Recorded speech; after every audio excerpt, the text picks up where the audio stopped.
Capes on the Couch podcast is for entertainment purposes only. Dr. Issues is a psychiatrist, but he is not your psychiatrist and does not have knowledge of your individual situation. For any personal mental health concerns, please consult your own healthcare providers. For medical emergencies, please call 911 or the designated number in your area immediately. Remember that you are not alone and help is out there.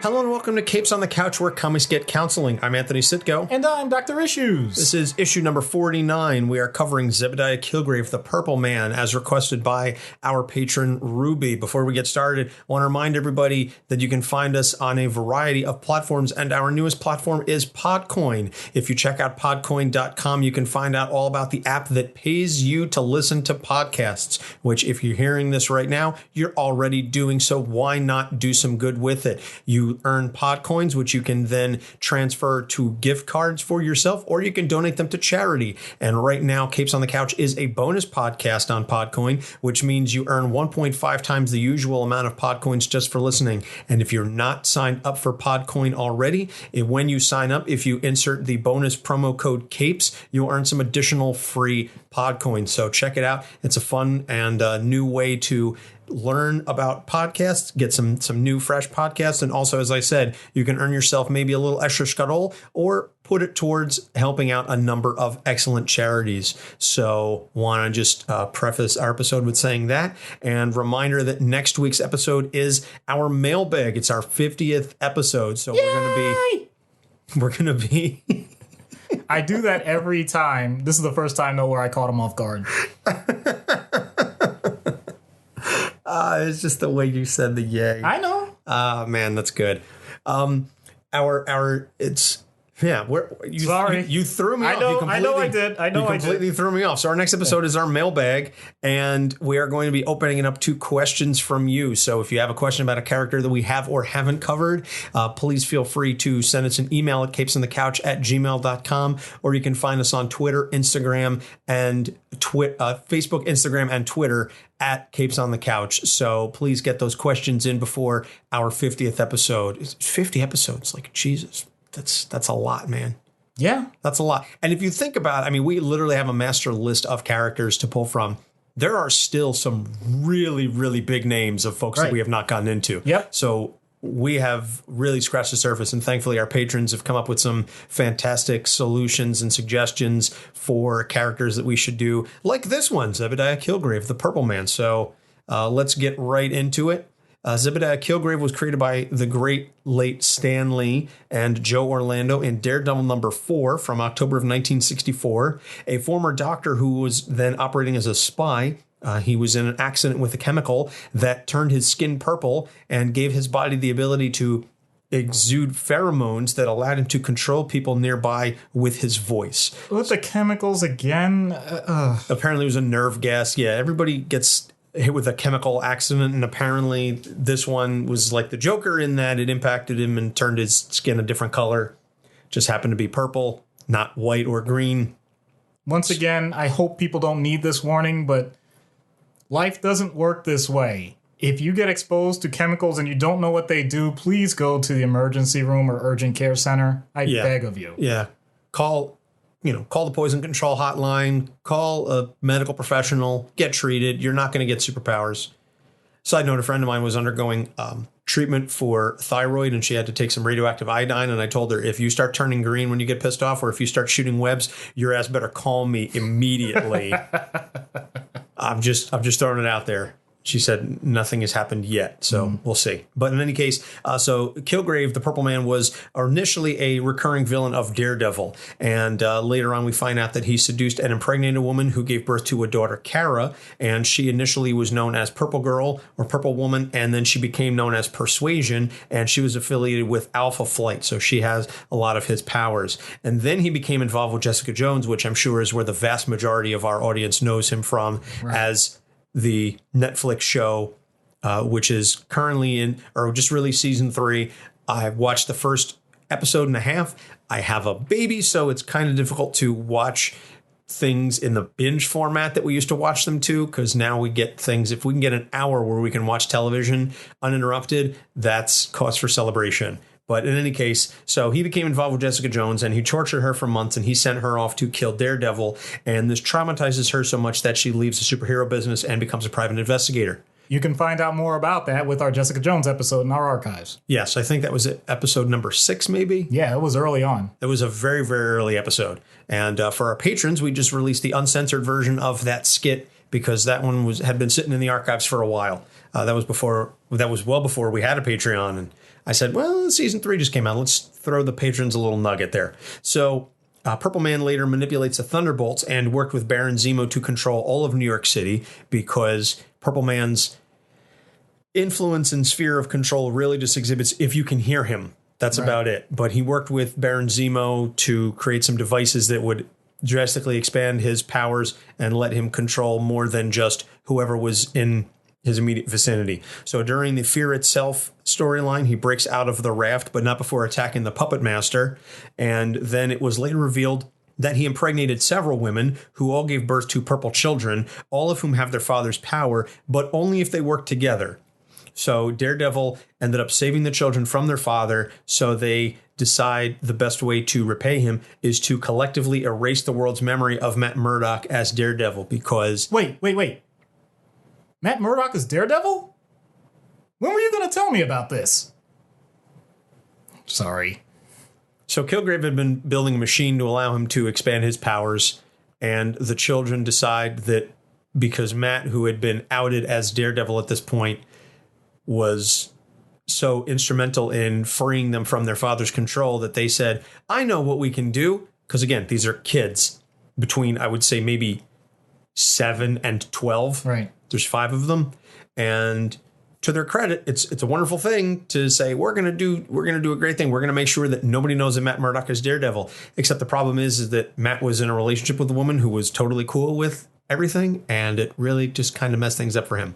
But hey, that's why pencils have erasers, right? And people with superpowers have long-lasting, indelible consequences that are going to change the world as we know. Yeah, that really doesn't match up. Sorry. No, it's a piss poor analogy. So he was recently killed by gunshot and his body thrown into the sun. That's one of the most comic statements you could ever make. Yes. Jessica really wanted to make sure that he was gone. So, I mean, this happened literally like within the span of the last couple months. So I think she was mad. Well, I think Carol was the one who threw him into the sun. Jessica is strong, but she's not that strong. Yeah. Carol can do that. Yeah. So if you want to find out more about Carol, we have a Carol Danvers episode that we released in conjunction with the Captain Marvel movie, which I bought on Blu-ray and haven't had a chance to watch yet. Again, I have a 3-month-old child, but I'm home now on paternity leave for the next 3 months. So I'm sure at some point I could scrape together sufficient time, maybe if he takes a nap longer than 40 minutes, but I digress. Wait, then how are we doing this podcast? Do I need to call DIFUS on you? Well, no, they're not called DIFUS anymore. It's DCP&P, Division of Child Protection and Permanency. But anyway. But that doesn't flow off the tongue like DIFUS. Yeah. Anyway. And that's still a stupid name. It should be Child Protective Services like every other state. But anyway, sorry. We digress about the bureaucracy in New Jersey, and let's move into the issues. And Amber had a couple of questions. The first one that she wanted answered was the relationship with his children, primarily his relationship with Kara versus his relationship with the Purple Children. And the Purple Children are really more of a recent thing. Kara's been a longstanding character. She's been around about 25, close to 30 years. The Purple Children really only just came out within the last year or so, and they're really just limited to the Daredevil run by Charles Soule. But if you can delve into a little bit more about his relationship with the kids. Okay. All of them collectively. I understand. I may target Kara a little bit more, and I'm going to make an analogy that is going to get me in so much trouble, and yet I can't undo it now that it's in my head. So when a child goes down a path in their life and the decisions that they've made are not the ones that you expected, you have an obligation as a parent to continue to nurture what you consider to be positive about what's going on. What am I getting at with this? It could be as simple as a child has a different interest than you. You were an artist, they're a mathematician. So there are going to be times where they're doing things that you don't understand, and they're going to say the things that you do may not be as important to them. That's human nature. The Purple Man has certain abilities that he wants to use to control mankind. He has a daughter that is trying to be a hero. The journey that those two have been on has been tumultuous, to say the least. But what I'm about to say is where things get a little dicey. So I'm a father. I have a daughter. In general, I have been given advice that one of the main goals of any father with a daughter as they grow up is to have them avoid a certain lifestyle, profession, whatever you want to call it. Do you have any idea what I'm talking about? Keep them off the pole. Exactly. Chris Rock. So, what am I getting at with bringing that up? Aside from the fact that it demeans sex workers? That's exactly my point. What if that's the scenario? What does that say about that person, and what does that say about me? The answer ultimately is it doesn't. It may have nothing to do with anything that I've done, and it may not be, quote unquote, the wrong thing for that particular person. I have my own values and things that I consider to be important, and for me to instill what I consider to be the things that are necessary for a positive life, that's what I need to focus on with my child, or what any parent needs to focus on with their children. The actual results and choices that an individual makes is still not up to the parent. And yet that is something that is incredibly hard to separate. It feels like a personal attack. You are less of a human being because you did not make a decision that I expected. When I say it that way, that sounds absurd, and yet that's exactly what we do, or what many people have done. It's not a guarantee that everybody reacts this way. So what about the parents that are on the other end of it? What about the child that is ashamed of what the parent has done in the past and says, I'm never going to be like you? That actually is a direct insult to the parent, and now the parent has to process that in a way that's going to allow for a change in the dynamic. You don't automatically have to say, well, you don't like me, so therefore I'm not going to like you, and I'm not going to continue to love you. You don't have to go that route. And once again, saying it out loud in those statements makes it sound a little more absurd. I'm doing all of this on purpose because with someone like Killgrave, you can read the comics, and that's what he does. He says, you are a disappointment. I can't stand this. So how's a person normally going to react to that? They're going to shun it anyway, which they may have done because development is always going to involve some level of rebellion. It may not be as outlandish as comic books, but still can happen and is very common. So I don't care if you're talking about little children that are learning to walk for the first time and their first steps are trying to go out of the front door. You have an obligation, of course, to protect little ones like that. You can physically hold them back. But you still have to acknowledge that at some point, as they get older, they're going to learn how to unlock the door. They're going to learn how to get outside. So now you have a choice. Do you say to them, I'm never going to let you outside because it makes me feel better and it makes me feel safe? Because he has these young children now that may not understand anything of what's going on, even with their powers, although at this point they're acknowledging them. Or do you try and take an even-handed approach that says, okay, fine, you can go outside, but you have to stay right here in the front yard, or I'm only letting you in the backyard, you can't open the gate, or, okay, at this point, I can see that you ride your bike, I'm going to let you ride down the block, or, all right, I know that you have friends across town now that you're in high school, I'll let you go there, but you have to call in and check with me every hour or so. Or, wow, I know you're in a relationship right now and you're in college and you're away from me and I actually have no control, and that's really disturbing. I'm actually having future flashbacks. Is there such a thing? Oh my God. Flash forwards. Flash forwards, yeah. Anyway, the point remains. Relationships like this are going to be dynamic. They're going to be incredibly time intensive and energy intensive. That's not going to change until the person becomes an adult and there is some level of separation. Until that time happens, do the best you can by what you do to demonstrate what is important to you. Because you can say plenty of things, but your actions usually are going to make a bigger determinant in how children are going to respond. And not only that, it's not what you say to their face. It's what you say when they're listening. That sounds weird. You can say something directly to a child, but if they are not engaged in that particular topic, it's in one ear and out the other. What they're usually listening to is what you're saying when you're not paying attention to them, because they're curious and they want to know the secrets. They want to know things behind the scenes. So be very careful. I'm not getting to the point of saying that you have to pretend like you're always on camera, but it's something that you need to be aware of. Children are way more perceptive than you realize, and it's usually not at the time that you consider to be convenient. So with Purple Man, he doesn't have to worry about what he's telling his daughter to do or telling the other kids, in theory, what they should be doing. It's the fact that they see what he's done and how horrible it is. They're still their own people, and they still get influence from others. As time goes on, the external influences become greater than the parent influence. And if he sowed the seeds literally the wrong way, then he shouldn't be surprised that he ended up with a result that he didn't expect. Once again, that is not always a negative, but it is a potential consequence.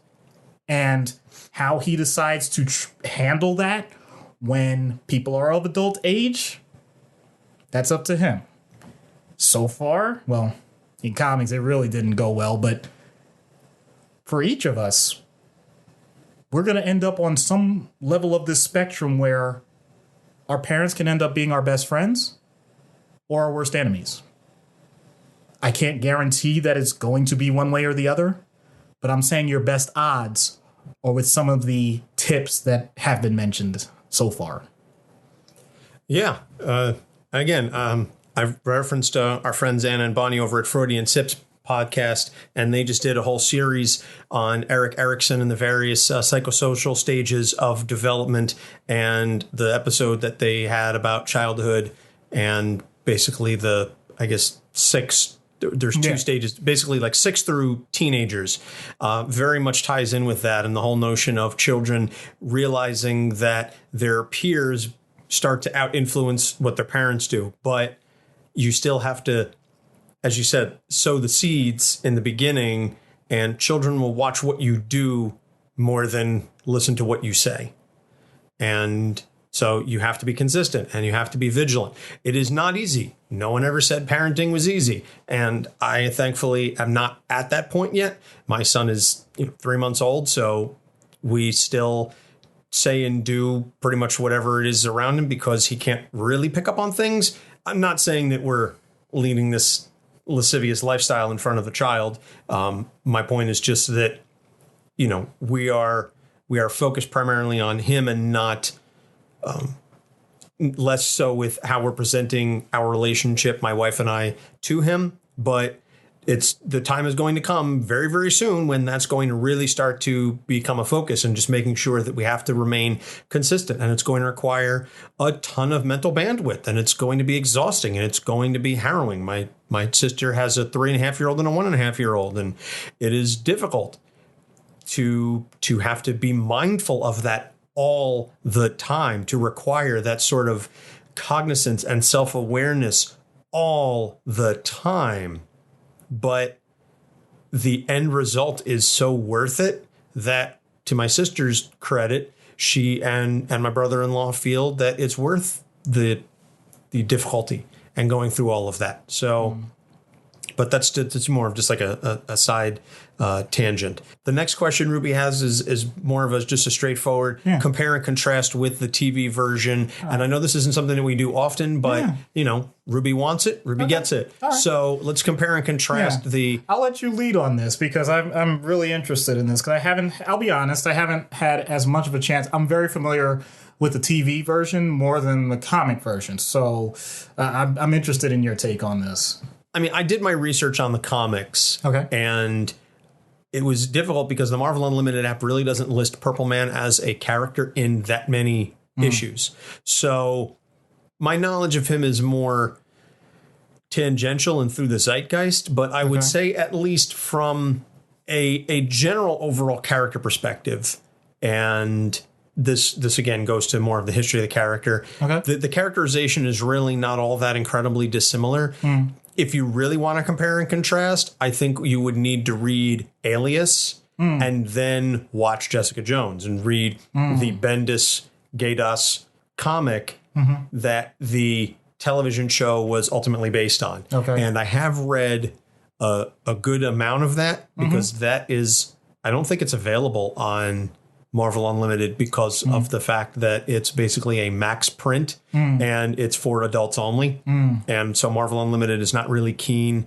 Although they do have the current run of Jessica Jones on there, and that is also considered an adult comic. Yeah.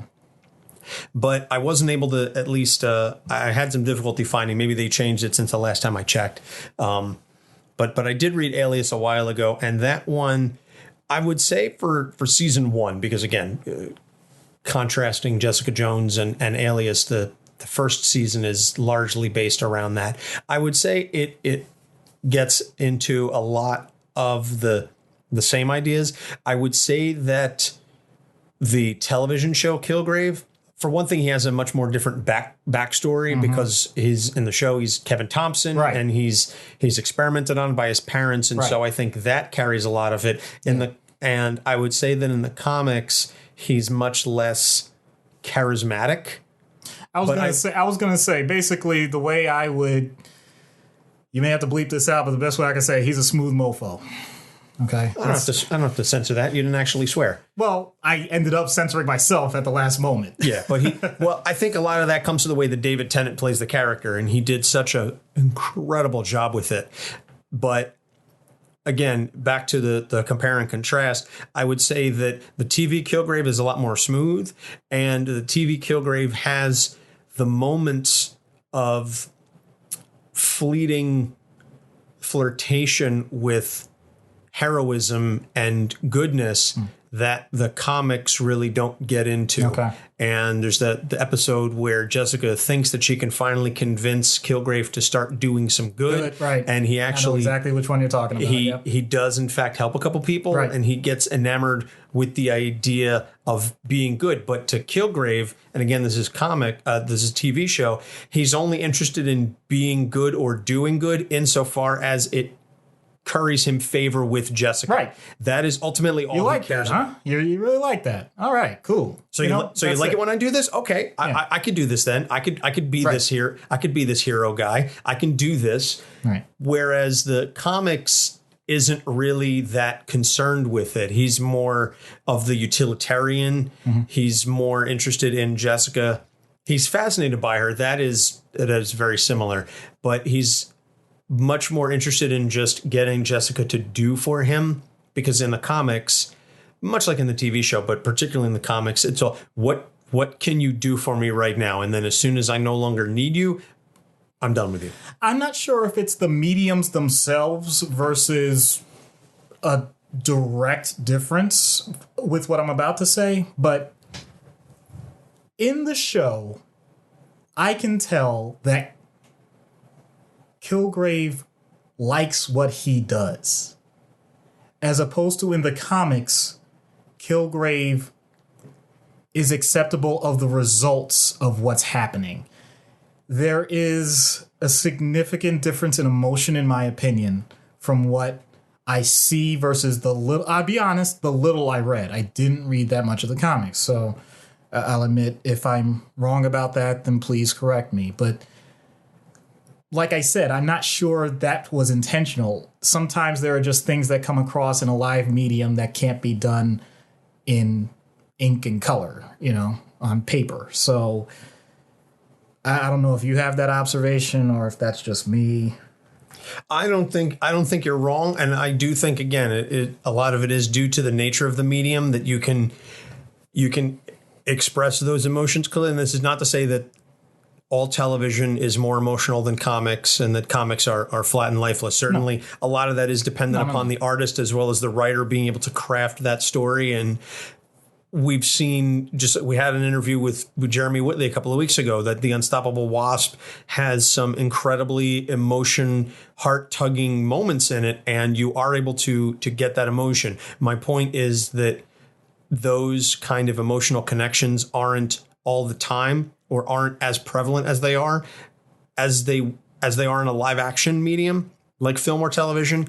And it's a little easier because of the fluidity and because you're literally dealing with 3 dimensions, that it is more easily relatable to those types of characters and those types of situations. So that's where I would say some of the differences come in. But I would agree that David Tennant, Killgrave, does really revel in the joy of what it is that he does, and you really see it in his face. And again, a lot of that comes down to David Tennant's performance, but I also think that some of it is just the writing, that they write him as a more hedonistic character than not to say that the comics Killgrave isn't hedonistic, but I think it's just more of a utilitarian idea with the comics versus the TV show, where it's really about, it's almost sexual for him in a way. And I'm not just saying that because he does obviously sexually assault Jessica and a number of women,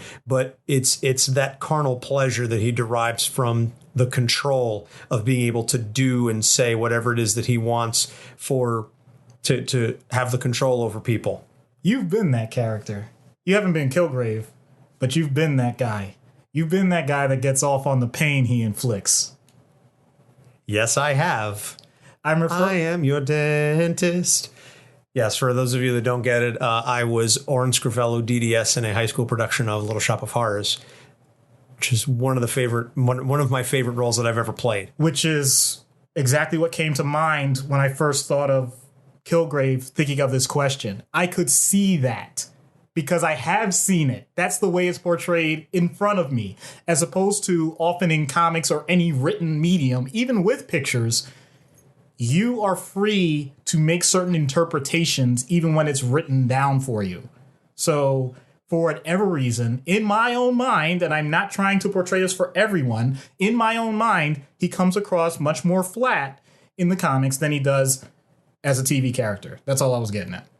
Well, again, whether that's art or the writing, I do think there is the potential for a fantastic storyline and arc with this character. Well, he's dead now, but that matters. Yeah, I know, like that matters. But my point is, just because of the nature of his power set, he really could potentially become the most dangerous person on the planet. Someone who can convince anyone who hears him to do anything that he wants them to. And he has total control over their mind, and not in a telepathic way, just literally you are incapable of not following his commands. That is some scary stuff. And I think that also is why the TV version was as effective of a villain as he was, but that is rooted in the nature of the storyline that and the comics, that the idea that we could be manipulated outside of our control to do whatever it is that someone else tells us to do. And if they don't have anything less than our best interests in mind, we lose literally our free will. And the notion of that, particularly in a Judeo-Christian society that we live in, the notion of losing free will and the whole idea of, I mean, if you really want to get into the religious aspect of it, the whole notion that God gives us the free will to do and say, live the life the way that we want, the notion that that could be taken away from us. And again, not even just religion, the fact that the very nation, the United States, was founded on life, liberty, and the pursuit of happiness, that whole notion of freedoms, and then to have that freedom taken away from us. Killgrave is scary in the notion of that power set. And I think that's what makes him such an appealing character. That's what's made him such an enduring character. And that's why he made such a compelling storyline for the Alias comic, as well as Jessica Jones season 1. And he gets the little bit of pop up in season 2. But it speaks to that inherent fear in us of having that freedom taken away. Well, now that you've made sure that I've had nightmares for tonight.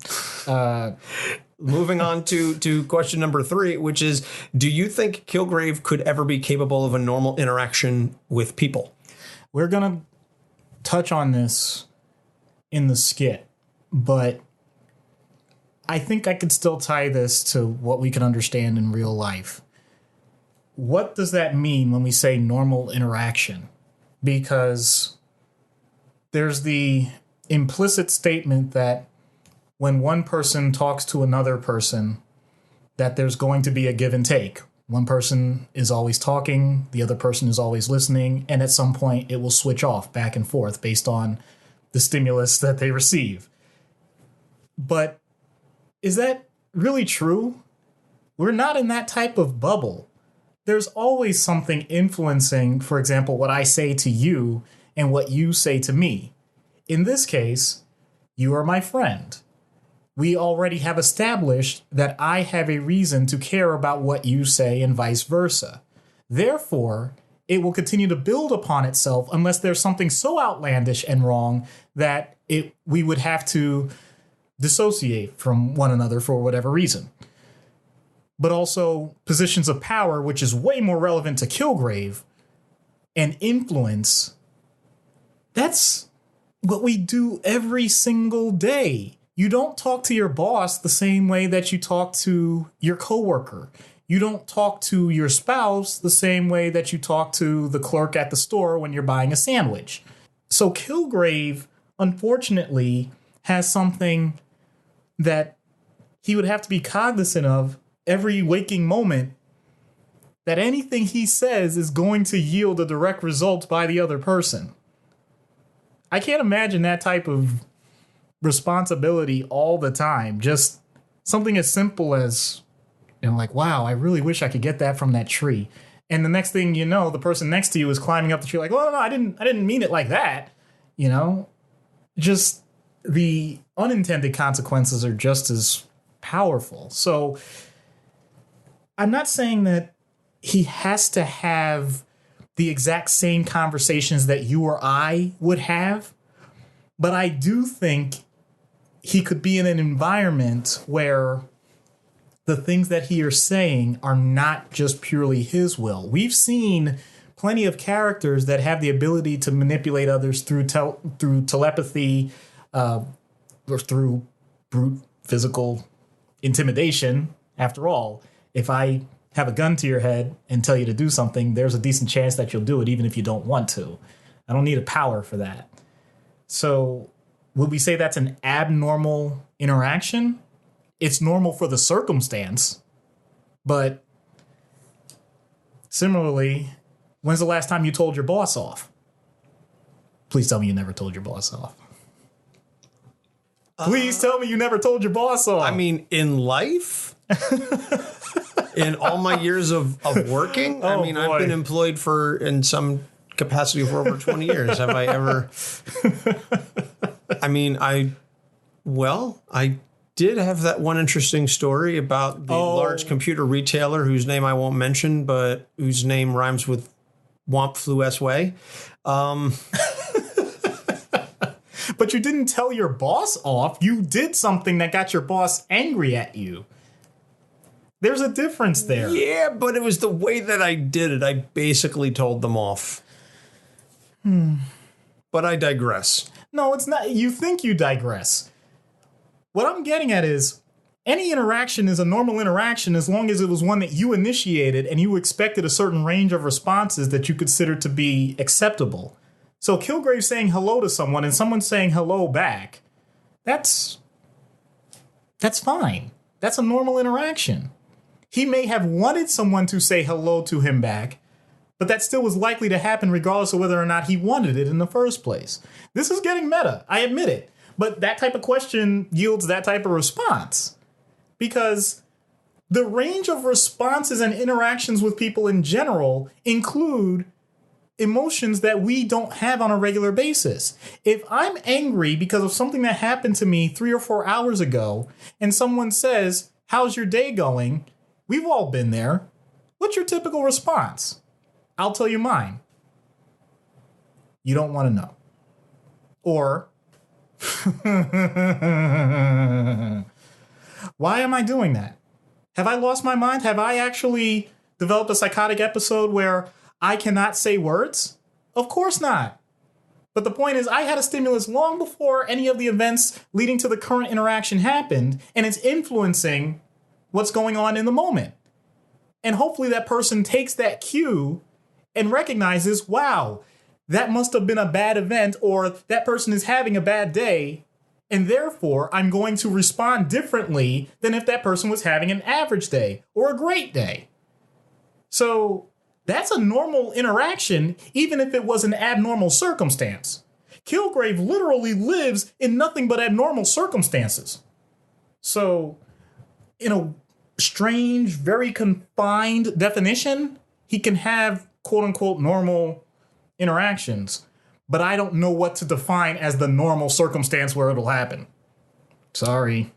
That's a very fair and I think accurate response to Ruby's question. I think her inquiry was really focused on the notion is Killgrave capable of having regular interactions with people where he's not trying to constantly influence people to do things for him, because he has lived his life being able to get anything that he wants.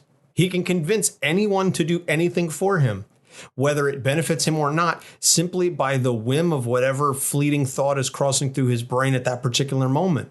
And we saw that in the television show on a couple of occasions, that he did it to troll people. And that's why I said that the TV version really derived a carnal pleasure from it, because anything I want, I can convince you to do. Even if it's not for me, just knowing that I have that power and just the arbitrary exertion of that power, I think excites him. And so therefore, not being able to influence someone, and that's why in the show, spoiler alert, when Jessica is no longer under his control, that's why he's so intrigued by it, because now he can't force her to do what it is that he wants. So now he has to compete with her on a real, quote unquote, level. And that's what makes it difficult, because he can't influence her, but he still has power over everyone else. And so he uses that power to manipulate everyone else to eventually get Jessica. If he can't directly exert the pheromones over her, he'll get her. Okay, I can't tell you to go here, but I can make it so that this is your only conceivable path. Yep. And I think Ruby's point was, is there ever going to be a situation where he says, I'll let you do what you want? I think, to answer that more directly, I think the possibility would be that he ends up having an extinguishing event. What I mean by that is the pleasure, the joy that he gets from the responses of people doing whatever it is that he wants becomes boring. If it ever gets to that point, it may not. If it does, then he's going to be in a no man's land. Completely fair game. No idea what to do or how to respond, in which case it leaves the opportunity open for quote unquote normal interactions. But I'm not exactly sure what that would take, because especially in the show, there's just so many varieties of circumstances that can come about, even with that level of power, that I don't know. I can't picture that character getting tired of it. So maybe ultimately not, but I'd still think that there are circumstances that would come up just purely by random chance. Not to mention with the types of people that he ends up interacting with in the first place. In other words, yes, for the sake of explanation of powers, you get to see lower level things, but you're going to be dealing, if it's a major character, supervillain or whatever, they're going to be dealing with superheroes, with other people that have similar, if not powers and abilities, at least similar influence, where he doesn't always have the upper hand one way or another. So it may still be a manipulation of a manipulation. Oh boy, we're getting meta. But we must go deeper. I still would consider that normal under the circumstances. Okay. That's very well stated. All right, we're going to take a quick break. When we come back, we'll get into the treatment. Do you love movies and psychology? Do you want to know what it would be like if Batman was in your therapy office? Listen to our podcast, Popcorn Psychology. 3 therapists dissect blockbuster movies, available everywhere you find podcasts.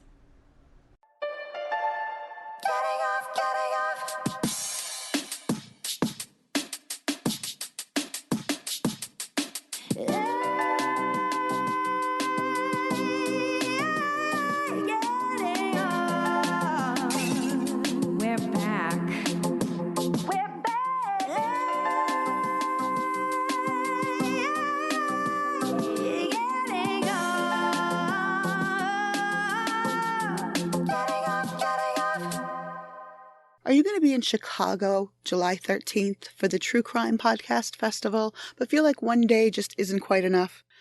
Do you feel like the best way to grasp the intricacies of the criminal justice system are with inappropriate language and alcohol? If so, you're in luck. The night before the festival, on July 12th, at the Arrogant Frog on West Fullerton, at 7 p.m., there's going to be a collaboration event between Getting Off Podcast and Ignorance Was Bliss. Get tickets and information at iwbpodcast/live show. And we're back. So now getting into treatment in universe. Obviously, I think your first thing is you're going to have to neutralize his powers. Yeah. In some fashion. And it's shown that it can be done. You medicate him and you put him in a sealed room. Yep, that's exactly it. You already hit it. That's it. The problem is going to be similar to what we were just talking about in terms of interactions, because it's a guarantee that his go-to is try and manipulate me. Just make me do things. And I don't think he would give it up that easily. I think he would just try again and again and again and again and again. And in which case, I would probably have to find a way to utilize medication not just to neutralize the pheromones, but more than likely, and this sounds a little strange, but get him into a more suggestive state. I would need to make him a bit more passive and accepting of what other people have to say. Get him drunk. I'd like to think a little more civil than that. Get him high. Okay, where are they? No. Oh, God. Let me clarify. People. As I've said many, many times, just say no to most drugs. You have said that before. All right. Here's what I'm referring to, though. See, and because I feel like it's necessary to talk about this in a more serious level, I'm going to pull something that's out of universe and pull it into universe. So, especially now, we have done way more research on things that used to be taboo to study and outright banned by the government to study. So, examples include ketamine, psilocybin, marijuana, things that we're coming to recognize have a greater place in society as potential medicinal benefits. Ketamine, especially for depression, psilocybin for anxiety, marijuana for everything that has been approved by the government before the research. I'm sorry, but that's true. I'm not trying to be a downer on marijuana itself. It's well studied in terms of seizure disorders for children, cannabinoid oils, okay? So there's plenty of things to research about it. But the point is, with someone like Purple Man, where clearly there's a hormonal factor to all of this, I would be willing to look outside the box and say, I want to provide you with something that is going to allow you to have a different mindset than you have ever had before. It's not to get high. It is to make sure that you're receptive to what I'm saying without the immediate inhibition and blocking.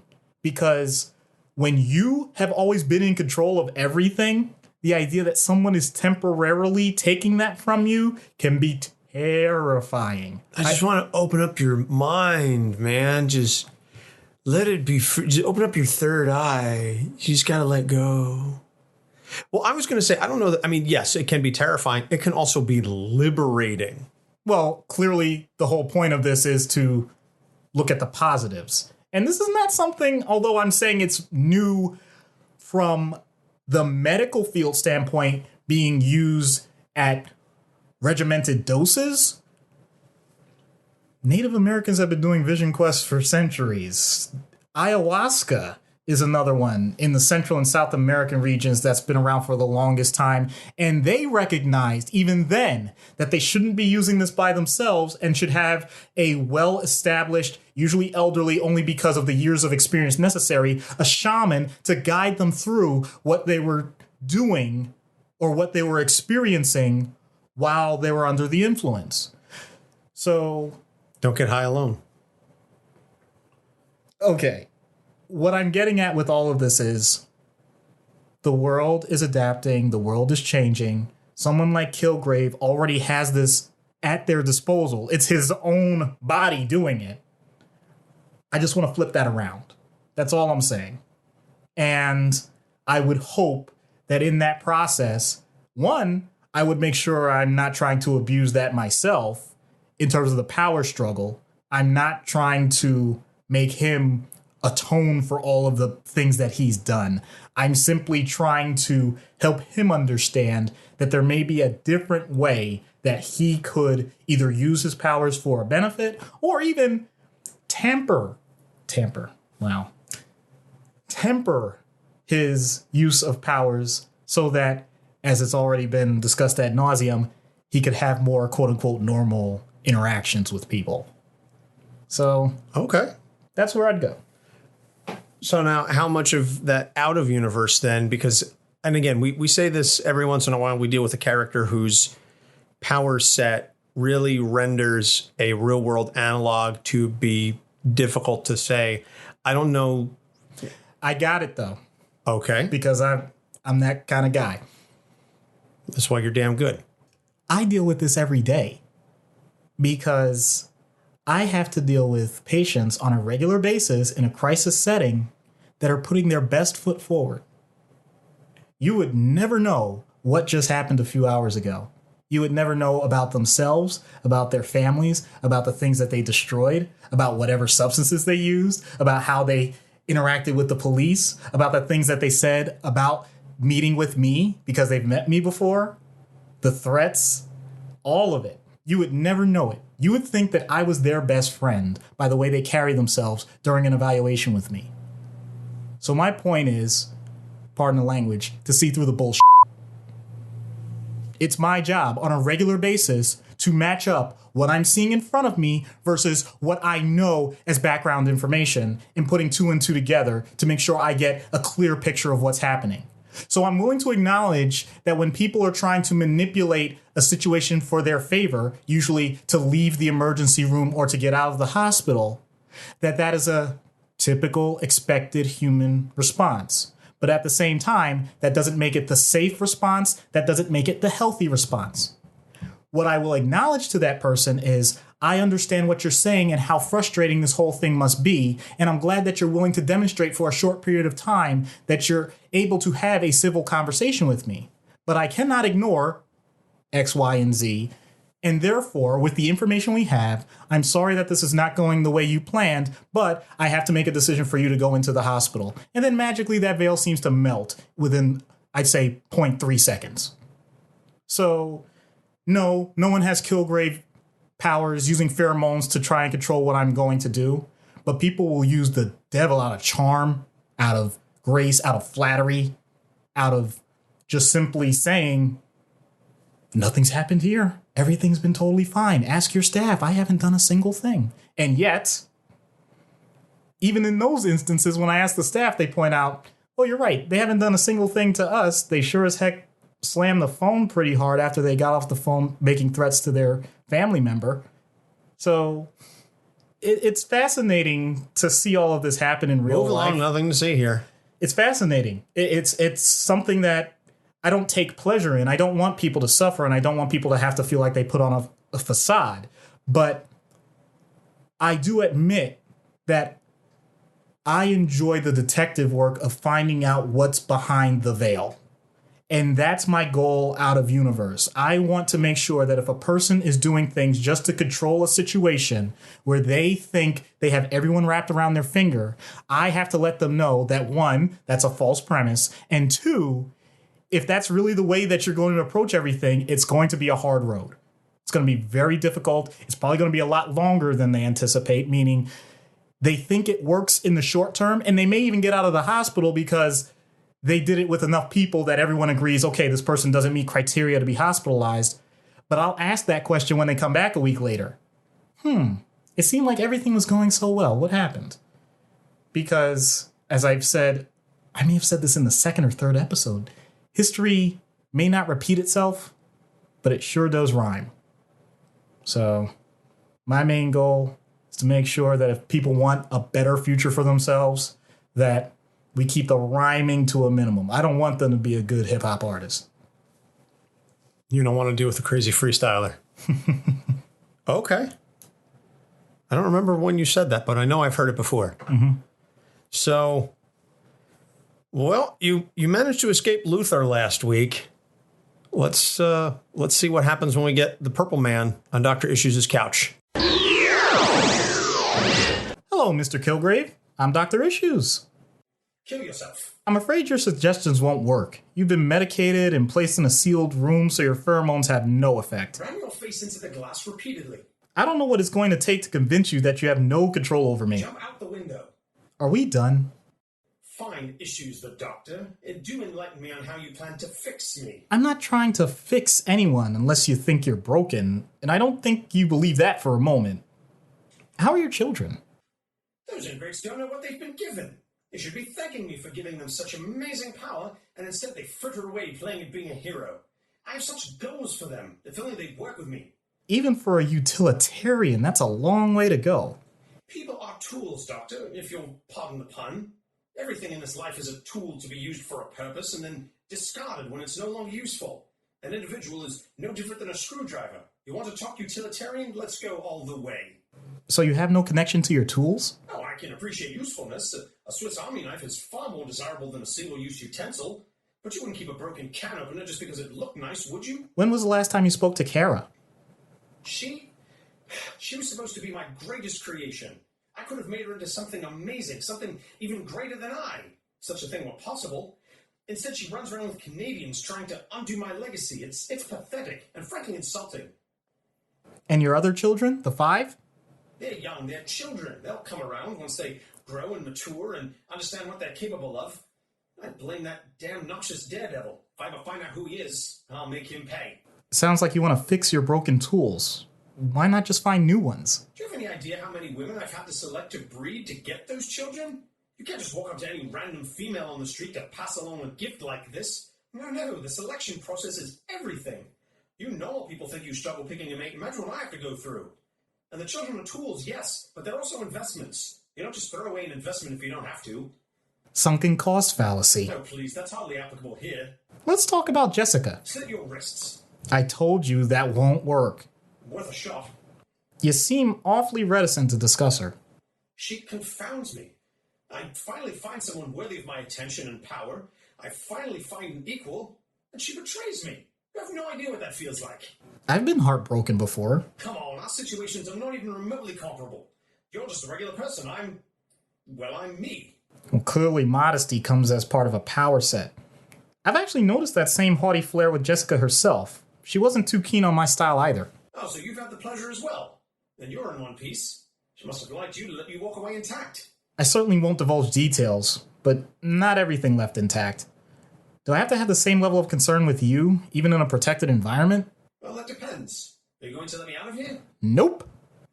Then I'd be very afraid for your safety if I ever escape, or if my dosage doesn't take, or if there's even the slightest crack in this wall, or the seal on this room comes even remotely undone. You see, Doctor, you require hypervigilance just to keep me at bay, while I can merely exist and get what I want. I think even you would acknowledge this puts me at a clear advantage. Is that the same way you feel about Jessica, given the fact that you manipulated her? I mean, therefore, she still has significant ill will towards you with a combination of her own powers and allies that would stop at nothing to make every waking moment miserable for you. That's an interesting projection. Oh, I like this. You're trying to make me afraid of what those caped heroes could do to me, as if I hadn't already faced them and defeated them several times over. There's nothing they can say or do that would change what's happened. You, however, you're new. And I like a new toy. So let's stop talking about Jessica, who's not here, and let's discuss you. You realize that's the exact opposite point of this session, right? Why do what's been done when I can do it my way? Don't you get tired of always talking about other people, asking them about their concerns, their issues? What's going on in your head? I don't know why I'm telling you this, but, I'm tired. I've been down this path so many times. You're not changing. Nobody is. I get threats all the time. Paperwork's considered more vital than my personal interactions. Haven't met my goals. I barely tolerate myself, and I isolate to the point of being a hermit sometimes. My sleep pattern's broken. I repeat mistakes more than ever. I won't lie. I've actually thought about this, and I've had plenty of intricate ways I've never told anyone. If I told anyone, I'd get committed myself. I mean, it would be clean. Pretty complex, though, because I'd make sure it looks like an accident and it doesn't involve anyone else. Yes, And then I stop. Like always. I know what that road leads to. I'm turning over my cards before I get a full hand. That's not fair. Life's never fair. But it's all I have. Honestly, it's all I need. I didn't choose it. It chose me. That's something special. Maybe not for anyone else, but it doesn't have to be. Then I add in all the other people that made it special, and I recognize that my sleep does get a little better once in a while. I do something right in a blue moon. I've made people laugh and cry in a good way. I'm farther ahead than what I thought was possible when I was a little kid dreaming of being a doctor. And when I'm done talking to you, one of those people I made laugh and cry and smile is going to be right there with me. He went through something and he didn't let me down. So I have to return the favor. If you have anything else to say, tell it to someone who cares less, I guess, because I actually care too much for how awkward that sounds. Grab the guard's gun, place the barrel in your mouth, and pull the trigger. I told you it doesn't work. I know it won't work now, but when I get out, that's the last thing you'll hear before it all ends. I want you to remember that when you see your family, when you go to work, when you go to sleep at night and wake up in the morning. That's how it ends for you, Doctor. I'll make sure of that. Despite the way my face looks right now, you've had a greater influence on me than you realize. In your honor, I'm going to go home and a nice big glass of purple Kool-Aid. All right. You okay there? I'm actually better than I've ever been. Okay. And part of that is because of you. I appreciate that. In all sincerity, I thank you. I don't know what else to say. You know that I love you, and yeah. I know our listeners have heard, our longtime listeners have heard Doc and I go back and forth for many episodes now on the bromance here, and just how important we are to each other. Yeah, but that's the first time I think I've ever actually acknowledged in a public setting the fact that I have thought of those types of things, discussed those types of things, went so far during high school to say "Ready to Die" more as an acknowledgement that that death is inevitable and life is potentially fleeting. Never actually thought of attempting anything despite intricacies, more like writing for the sake of writing itself. And yet, the fact that times like that would happen and they would get so real, it scared me. And then finding out later on what you went through, that was above and beyond anything I ever expected, even though this is my profession. So this is my public acknowledgement for the first time at that level, I think. So, like I said, I'm grateful that I was able to do that with someone like you, because I know, as anybody that is familiar with this podcast knows, Anthony is the lifeblood of this thing in more ways than one. So stop. Hey.